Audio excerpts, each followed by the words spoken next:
ঐক্য কথাটা শুনলেই ফ্যাসিস্ট আওয়ামী লীগের গায়ে এবং ভারতের খুব জ্বলে ওঠে। কারণ ওরা এই ঐক্যটাকে ভয় পায়। কারণ ওরা জানে যদি ঐক্য তৈরি হয় তাহলে ওদের আর জীবনে কোনোদিন রাজনৈতিক পুনর্বাসন হবে না।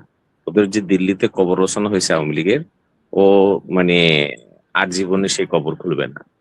এই জন্য ওরা ঐক্যটাকে খুব ভয় পায়। আর সরকারও জানে, বর্তমানে প্রধানমন্ত্রী জানে বা বিএনপিও জানে, জামাতও জানে এই একই অবস্থা। তারাও জানে যে আমরা যদি ঐক্য থাকি তাহলে এদেশে আবার সুদিন ফিরে আসবে। এখন ওরা তো এটা চায় না যে ঐক্যটা আসুক, সেই জন্য তখন এই এই যে আহ, গুপ্ত একটা শব্দ মাঝে মধ্যে শোনা যায়, অর্থাৎ ওদের তো দালাল আছে কম বেশি, বিভিন্ন জায়গায় আছে।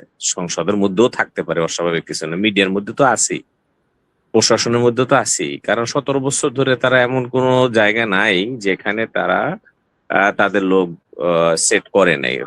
রক্তের শিরার মতো তারা ঢুকিয়েছে, তো সেগুলো তো আর 1-2 বছরে যাবে না, একটু সময় লাগবে। তো সেই জন্য তারা এই ঐক্যটা ভাঙার জন্য এই রাজাকার বলেন, যুদ্ধাপরাধী বলেন, বা এই ধরনের বিভিন্ন শব্দগুলো ইউজ করে, বা এই তৃণমূল পর্যায়ে বিভিন্ন ভাবে কথায় কথায় মানে সংঘর্ষ লাগিয়ে দেওয়া, এবং কাউকে কাউকে তো আপনার মেরেও ফেলা। এইভাবে একটা সিচুয়েশন তৈরি করতে চায়।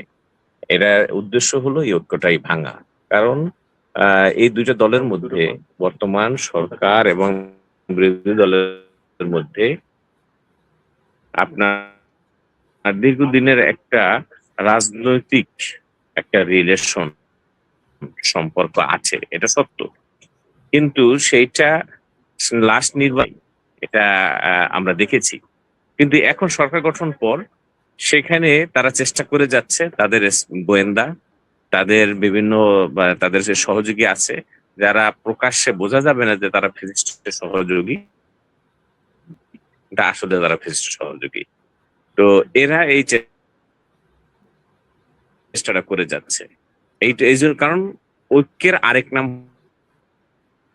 হয়েছে ওদের কাছে আতঙ্ক। এই আতঙ্কটা ওদেরকে সারাক্ষণ করে রয়েছে। ওরা ধৈর্য হারা হয়ে যাচ্ছে, স্পষ্ট করে ফেলতেছে, নিজের স্বরূপ উন্মোচন করে ফেলতেছে। তো সেজন্য আমি মনে করি এক্ষেত্রে বর্তমান সরকার এবং সরকারি দল, রুলিং পার্টি, একই সাথে অপোজিশন পার্টি, তাদের উভয়ের এক্ষেত্রে খেয়াল রাখতে হবে যে এই তারা যে ফাঁকফোকর গুলো খুঁজতেছে এই সুযোগটা তাদের না দেওয়া।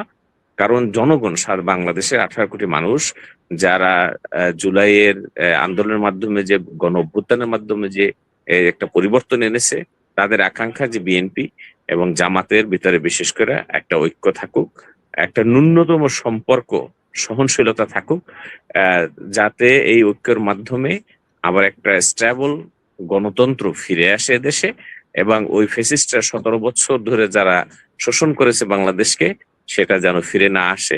সেই ক্ষেত্রে এই টকশো বলেন, মিডিয়া বলেন, অনেকে আছে ইনিয়ে বিনিয়ে সেই ঘুরে ফিরে আওয়ামী লীগের পক্ষে কথা বলার চেষ্টা করে, এগুলো দেখতেছি।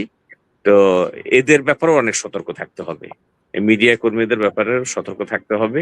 প্রশাসনেরও কোনোভাবে, প্রশাসনে অনেক পরিবর্তন ইউনিট সরকার এনেছে, পদক্ষেপ নিয়েছে, একই সাথে বর্তমান সরকারও নিয়েছে। ক্ষমতায় গ্রহণ করার পরে তারা অনেক, তারা রদবদল করেছে, অনেককে ফোর্স রিটায়ারমেন্টে পাঠিয়েছে, উলবেতে আছে সেখানেও। কিন্তু তারপরও তারা করেছে, ভবিষ্যতে আরো করবে, এটা নিশ্চিত।